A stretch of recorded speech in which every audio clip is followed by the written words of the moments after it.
संत लूकस के अनुसार पवित्र सुसमाचार अध्याय 1 पद संख्या 5 से 25 तक।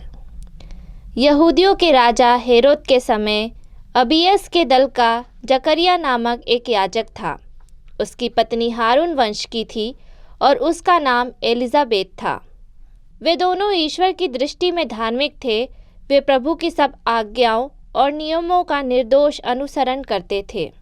उनके कोई संतान नहीं थी क्योंकि एलिजाबेत बांझ थी और दोनों बूढ़े हो चले थे।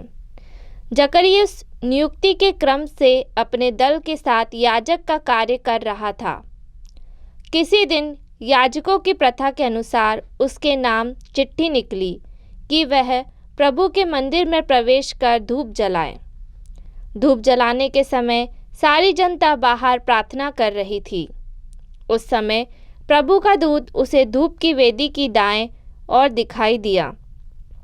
जकरिया स्वर्गदूत को देखकर घबरा गया और भयभीत हो उठा, परंतु स्वर्गदूत ने उससे कहा, जकरिया डरिए नहीं, आपकी प्रार्थना सुनी गई है। आपकी पत्नी एलिजाबेत के एक पुत्र उत्पन्न होगा। आप उसका नाम योहन रखेंगे। आप आनंदित और उल्लासित हो उठें और उसके जन्म पर बहुत से लोग आनंद मनाएंगे। वह प्रभु की दृष्टि में महान होगा। अंगूरी और मदिरा नहीं पिएगा।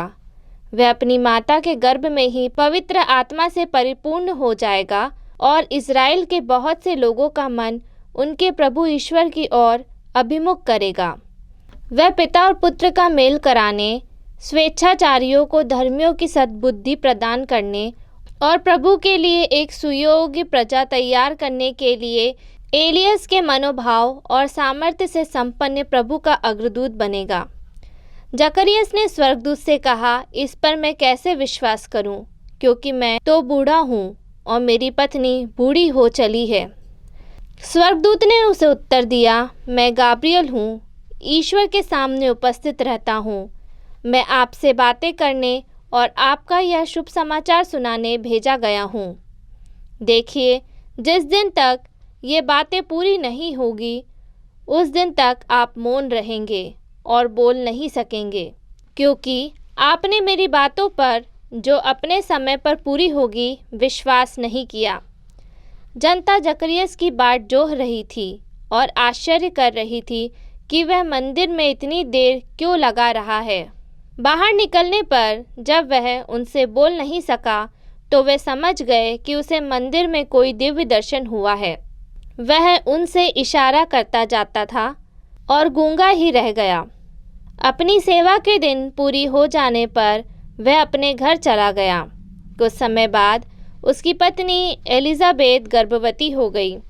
उसने 5 महीने तक अपने को यह कहते हुए छुपाए रखा, यह प्रभु का वरदान है। उसने समाज में मेरा कलंक दूर करने की कृपा की है।